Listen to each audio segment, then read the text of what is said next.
বাংলাদেশে যা দেখছি আমরা কিছুদিন ধরে যে ভিডিওস গুলো আসছে, এটা সত্যি খুব দুঃখজনক। আমি মনে হয় বিশেষ খুব একটা আমি বলতে পারবো না, কারণ এটা পুরোপুরি একটা দেশের ব্যাপার। আমার মনে হয় না আমার বিশেষ কিছু বলা উচিত। এটুকু চাই কে বাংলাদেশে আবার শান্তি ফিরে আসুন, মানুষ যেন আবার শান্তিতে থাকতে পারে এবং যেই ভালোবাসা নিয়ে যেই আনন্দ নিয়ে বাঁচতে নিজেদের সঙ্গে, সেই যেন শান্তির আবার যেন ফিরে আসে। কিন্তু একটা সার্বভৌম রাষ্ট্র এবং সেই সার্বভৌমত্ব আমরা কোনোভাবেই ইনফ্রিঞ্জ করতে পারি না, আমরা সেখানে কোনোভাবেই ইন্টারভিন করতে পারি না। ভারতের দাদাগিরি শেষ হয়ে যাচ্ছে, এটাও বলা যায় মোদির দাদাগিরি শেষ হয়ে যাচ্ছে। ভারত পাকিস্তানের সাথে যুদ্ধ করে কোথায় জানেন? আমার পথ নাই, বাস্তবে কোনোদিন কিছু করতে পারেনি আজ পর্যন্ত। না পারছে কাশ্মীরের সাথে, না পারছে পাকিস্তানের সাথে, না পারছে শ্রীলঙ্কার সাথে, না পারছে নেপালের সাথে, না এবার বাংলাদেশের কাছে সরাসরি ক্ষমা চাইল নায়ক দেব এবং গুমুদ খাওয়া মোদি। হ্যাঁ, ঠিকই শুনতে পাচ্ছেন, আপনাকে প্রমাণ সহকারে দেখাচ্ছি। প্রমাণ সহকারে দেখবেন যে কলকাতা থেকে একের পর এক কিন্তু ক্ষমা চাচ্ছে। তারা বুঝে গেছে যে আমাদের বাংলাদেশিদের ছাড়া বা বাংলাদেশ ছাড়া ওরা একেবারেই অচল। চলেন আপনাদেরকে আগে প্রমাণ সহকারে দেখায়, তারপর কিছু কথা বলবো। কিছু মানুষ বলে যে ভারত ছাড়া নাকি বাংলাদেশ অচল, এটা সম্পূর্ণ মিথ্যা এবং ভুয়া বানোয়াট কথা। বাংলাদেশ ছাড়া ভারত অচল, এটা বলতে হবে। কেন বলবো দেখেন, একটু পর ভিডিও দেখাই, কিছু কথা বলবো, তারপর বুঝতে পারবেন। যা দেখছি আমরা কিছুদিন ধরে যে ভিডিওস গুলো আসছে, এটা সত্যি খুব দুঃখজনক। আমি মনে হয় বিশেষ খুব একটা আমি বলতে পারবো না, কারণ এটা পুরোপুরি একটা দেশের ব্যাপার। আমার মনে হয় না আমার বিশেষ বলা উচিত। এটুকু চাই কে বাংলাদেশে আবার শান্তি ফিরে আসুন, মানুষ যেন আবার শান্তিতে থাকতে পারে এবং যেই ভালোবাসা নিয়ে যেই আনন্দ নিয়ে বাঁচতে নিজেদের সঙ্গে, সেই যেন শান্তির আবার যেন ফিরে আসে। যে দৃশ্যগুলো কালকে রাত্রে আমাদের কাছে এসছে বা যে ছবিগুলো, বা ইনফ্যাক্ট আমি তো বিশ্বাসই হচ্ছিলাম এরকম কিছু একটা হতে পারে, কিন্তু যখন সত্যি শুনলাম কেনা এটা হয়েছে, এবং শুধু ওনার জন্য নয়, মানে পুরো বাংলাদেশের জন্য আমার মনে হয় সত্যি একটা খুব কঠিন সময় দিয়ে যাচ্ছে। আমি শুধু এটুকু বলবো, যা বাংলাদেশের প্রত্যেকটা মানুষ, কারণ আমি বাংলাদেশে বহুবার গেছি এবং আমার খুব প্রিয় একটা জায়গা এবং আমার এক্সপিরিয়েন্স সত্যি খুব খুব ভালো। এবং শুধু বাংলাদেশও নয়, অনেক বাংলাদেশিরা আছে যারা দেশে থাকেন, সে আমি যেতে বেড়াতে যাই বা লন্ডনে হোক বা আমেরিকায় হোক, ওনাদের মতন ভদ্র শান্তিপ্রিয় মানুষ কম দেখেছি। আমি এটুকু অনুরোধ করবো আপনাদের মাধ্যমে, যারা শুনছেন, বাংলাদেশে যারা এখন শুনছেন আমাদের, আমি উপরওয়ালার কাছে প্রার্থনা করবো যেন বাংলাদেশের শান্তি যেন আবার ফিরে আসে, মানুষ যেন আবার ওই ভালোবাসার মধ্যে যেন। এটা সার্বভৌম রাষ্ট্র এবং সেই সার্বভৌমত্ব আমরা কোনোভাবেই ইনফ্রিঞ্জ করতে পারি না, আমরা সেখানে কোনোভাবেই ইন্টারভিন করতে পারি না। এখন অনেক মানুষ এটা ভাবছেন যে ৭১ তো ভারত করেছে। ৭১ সিচুয়েশনটা ছিল ডিফারেন্ট। প্রথমত বাংলাদেশ তখনও তৈরি হয়নি, মূলত ছিল পাকিস্তানের সঙ্গে আমাদের কোনো সিজফায়ার এগ্রিমেন্ট ছিল না এবং সেখানে বর্ডারে আমাদের অনবরত একটা যুদ্ধ চলছিল।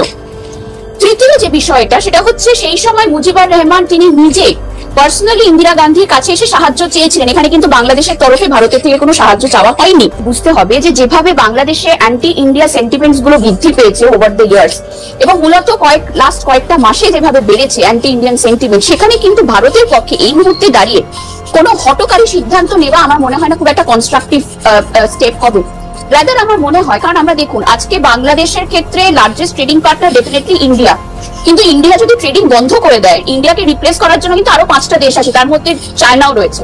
তো সেই জায়গাটা কিন্তু আমার মনে হয় যে যেভাবে আমাদের দক্ষিণ এশিয়ার যদি আপনি রাজনীতি দেখেন, অধিকাংশ দেশের সাথে কিন্তু ভারতের সম্পর্ক সেই অর্থে ভালো নয়। আমরা যদি নেপাল দেখি বা পাকিস্তান তো ছেড়েই দিলাম, আফগানিস্তানে এখন তালিবানের শাসন, শ্রীলঙ্কার সাথে আমাদের একটা সমস্যা চলছে, স্পেশালি সেখানে যখন ফাইন্যান্সিয়াল ক্রাইসিস হলো, তারপরে চায়নার সেখানে হিউজ অ্যামাউন্ট অফ ইনভেস্টমেন্ট। বাংলাদেশেও কিন্তু চায়নার ইনফিলট্রেশনটা যথেষ্ট ভাবে লাস্ট কয়েক বছরে বেড়েছে। তো সেই জায়গায় আমার মনে হয় যে ভারতের পক্ষে এই মুহূর্তে কোনো স্ট্রং কিছু করাটা খুবই ডিফিকাল্ট। তবে হ্যাঁ, একটা বিষয় আমি বলতে পারি যে ভারত যেটা করতে পারে সেটা হচ্ছে আন্তর্জাতিক যত প্রেক্ষাপটগুলো রয়েছে বা আন্তর্জাতিক যত স্তরগুলো রয়েছে, সেটা ইউনাইটেড নেশনস থেকে শুরু করে বিভিন্ন যে আমাদের মাল্টিল্যাটারাল ফোরামস আছে, ব্রিক্স আছে, সাংঘাই কোঅপারেশন অর্গানাইজেশন আছে, অথবা বিভিন্ন দেশ অর্থাৎ ইউরোপিয়ান ইউনিয়নের দেশগুলো, সেই দেশের সঙ্গে কিন্তু একটা ডায়ালগ ওপেন করে ভারত কিন্তু এই প্রজেকশনটা করতে পারে যে বাংলাদেশে হিউম্যান রাইটস ভায়োলেশন হচ্ছে এবং সেখানে একটা ইন্টারন্যাশনাল ইন্টারফারেন্স কিন্তু যথেষ্ট পরিমাণে দরকার। এবং আরো একটা বিষয় যেটা ভারতের জন্য খুবই ডিফিকাল্ট, সেটা হচ্ছে দক্ষিণ এশিয়ার যে সংগঠন রয়েছে সার্ক, সেই সার্ক ইটসেলফ কিন্তু একটা ফেলিয়ার অর্গানাইজেশন, কারণ আমরা জানি যে সার্কে কখনোই পাকিস্তান এবং ভারত এক জায়গায় আসতে পারেনি কোনো ডিসিশনে। তো সেই জায়গায় সার্ককে যদি আমরা নাও পাই, আমাদের কাছে আসিয়ান আছে, আমাদের কাছে অ্যাপেক আছে, আমাদের কাছে সাউথ আফ্রিকান ফ্রি ট্রেড এগ্রিমেন্টের মতো অর্গানাইজেশন আছে, অর্গানাইজেশন অফ ইসলামিক কান্ট্রিজ আছে, যেই ইসলামিক কান্ট্রিজ অর্গানাইজেশনে কিন্তু সুষমা স্বরাজ একসময় পাকিস্তানকে কোণঠাসা করতেন। তো আমার মনে হয় যে এই রকম কোন ডিপ্লোম্যাটিক স্ট্র্যাটেজি কিন্তু ভারতের পক্ষে এখন অবলম্বন করাটা অনেক বেটার একটা পরিকল্পনা হবে। দেখুন, চায়না একটা খুবই ইম্পর্টেন্ট এবং ভেরি ভেরি স্ট্র্যাটেজিক একটা ফ্যাক্টর।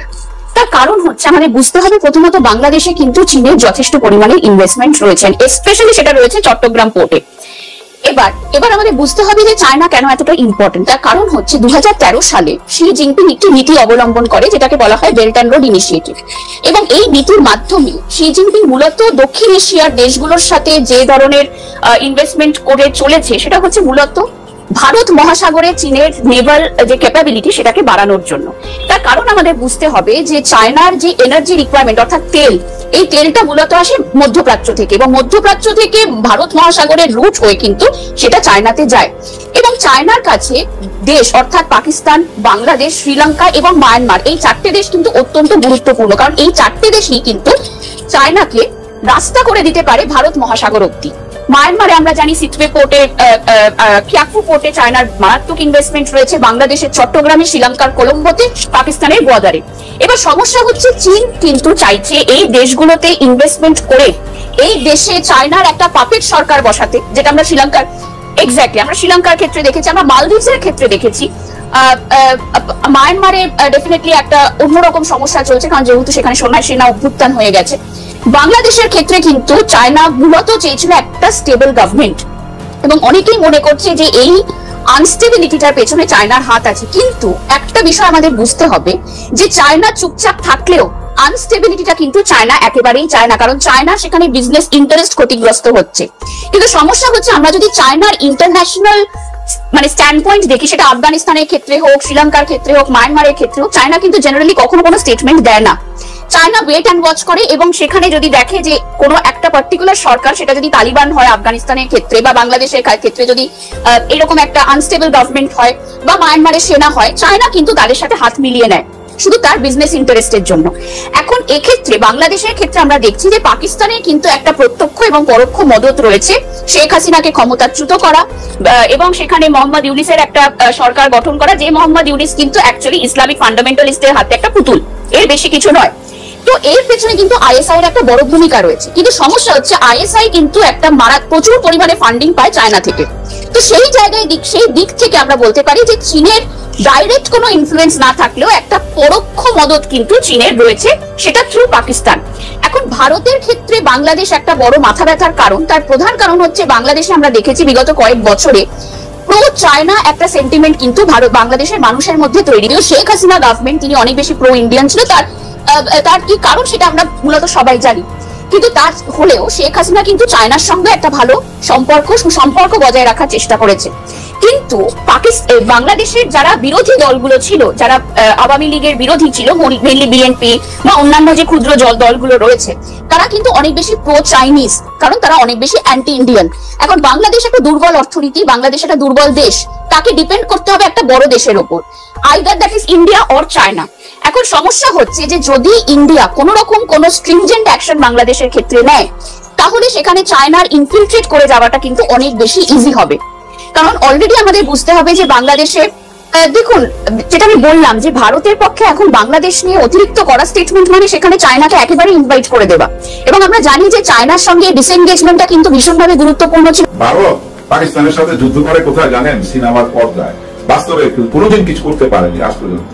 না পারছে কাশ্মীরের সাথে, না পারছে পাকিস্তানের সাথে, না পারছে শ্রীলঙ্কার সাথে, না পারছে নেপালের সাথে, না পারছে বাংলাদেশের সাথে। ওই ঠিক লক্ষণ পাকিস্তানের ঢুইকা বোমা মাইরা চলে আসে, আর একটা দেশত্ববোধক গান লাগাই দিবেন, দেখবেন যে একেবারে আপনার দেশ জয় করে ফেলাইছেন। ওই সিনেমার পর্দায়। বাস্তবে এই পুরো দক্ষিণ এশিয়া আপনার এক ঘোড়া কেউ আপনাদের পাশে নাই। আমরা ছিলাম, এখন থেকে আমরাও থাকবো না। আসসালামু আলাইকুম।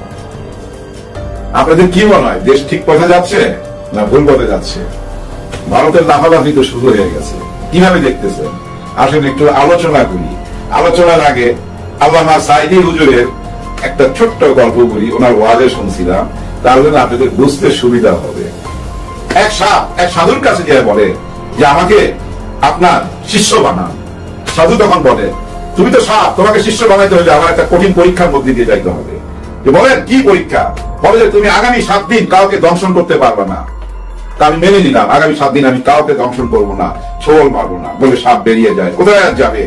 ধান খেতের ভিতরে যায়, লম্বা হয়ে শুয়ে থাকে। 7 দিন এখানেই ঘুমাবো, কাউকে যখন ছোবল দেওয়া যাবে না এখান থেকে সরবো না আমি। সে ওই সাধুর শিষ্য হইতে চায়। পরদিন সকালে কৃষক ধান কাটতে আসে, দুপুরবেলা খাওয়া দাওয়া করে, আবার বিকালে আসে ধান কাটতে। ধান কেটে যখন দড়ি খুঁজতে যায়, ধান বাঁধার জন্য দড়ি খুঁজে পায় না। দড়ি খুঁজতে খুঁজতে দেখে যে একটা জায়গায় একটা দড়ি পড়ে আছে, একটু চিকমিক করতেছে, আমার এই শার্টের মতো। যায় ওই সন্ধ্যার সময় দড়িটা নিয়ে আইনা ধান গুলা বাঁধে। আসলে ওইটা দড়ি ছিল না, সাপ ছিল। কিন্তু সাধু বাবা বলে দিছে কোনো ছোবল দেওয়া যাবে না। সেই ছোবল মারে নাই। কৃষক ধান বাঁধতে যায়, যখন গিট্টু মারছে তখন সাপের ঘাটটা মস্কায়া যায়। আর মনে মনে বলে সাধু বাবা যদি আমারে কোনো কথন না দিত, শর্ত না দিত, আজকে তুই বুঝতি আমি কে। কিচ্ছু বলে না। কৃষক ধানটা নিয়ে বাসায় যায়, রাখে, দড়িটা খুইলা রাখা দেয়। সাপ ওই ভাঙা ধান নিয়ে কাতরাইতে কাতরাইতে ওই সাধু বাবা দরবারে যায়। আজি ও সাধু, তুমি কি মুক্তি দিলে আমারে? আমার তো গার মস্কায় গেছে তোমার কথা শুনতে যায়।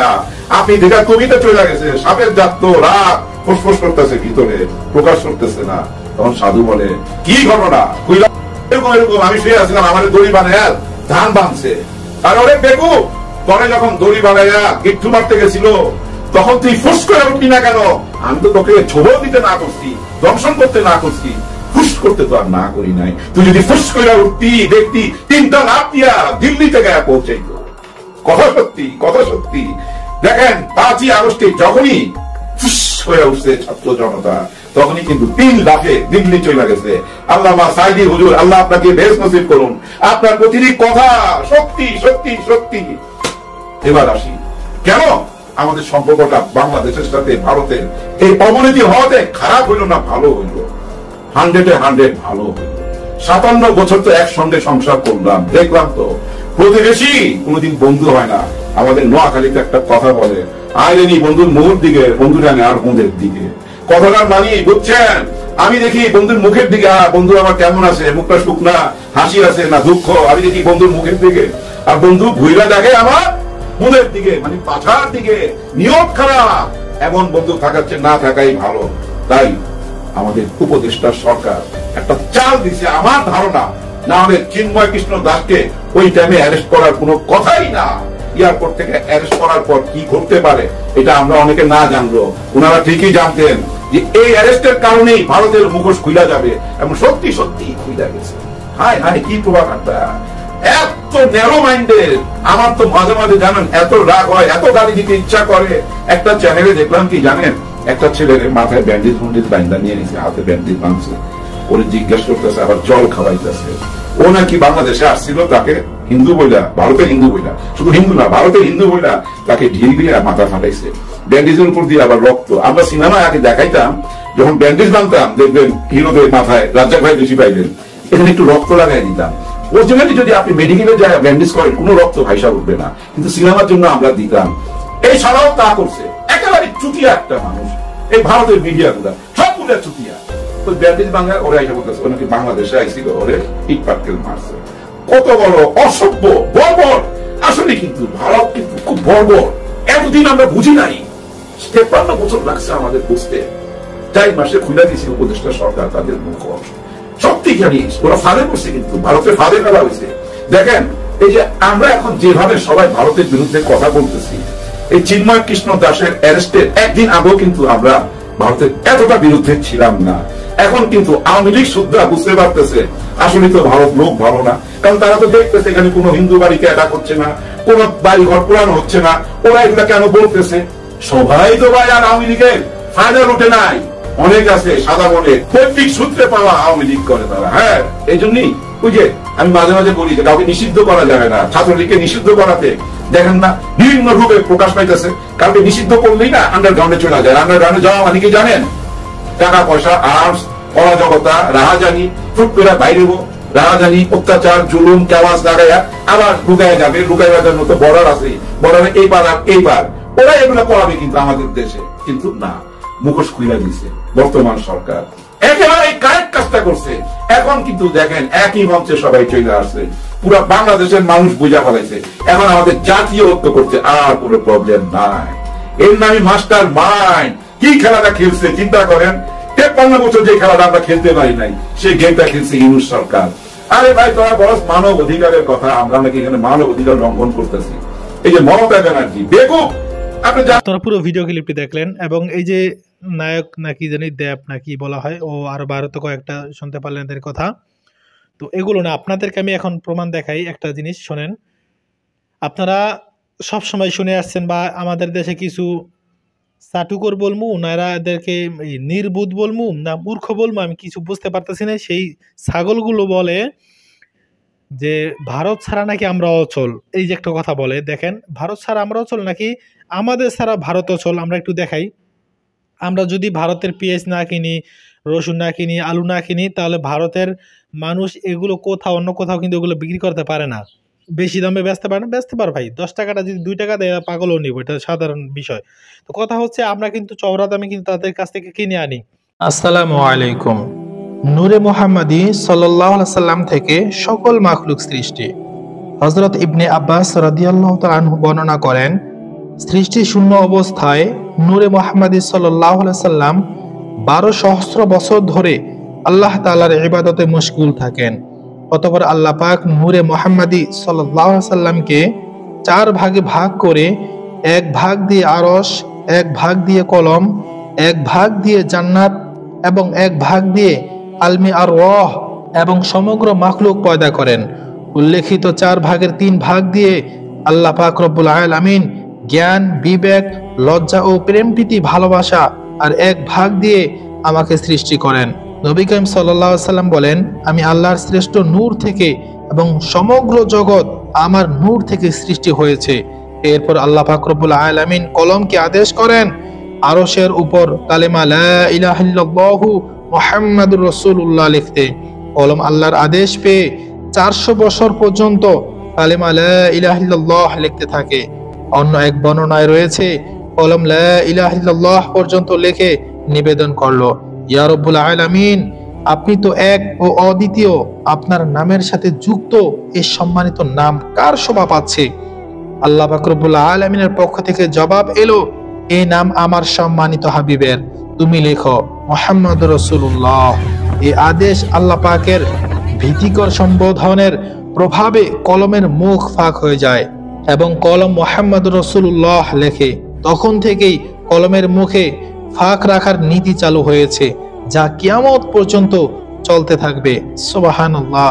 সম্মানিত ভিউয়ার্স, ভিডিওটি যদি একটু ভালো লেগে থাকে, ভিডিওটি আপনার বন্ধু বান্ধব, হোয়াটসঅ্যাপ, ইমো, টুইটার প্রত্যেকটা সোশ্যাল মিডিয়াতে আপনারা বেশি বেশি শেয়ার করে দিবেন। আল্লাহ হাফেজ।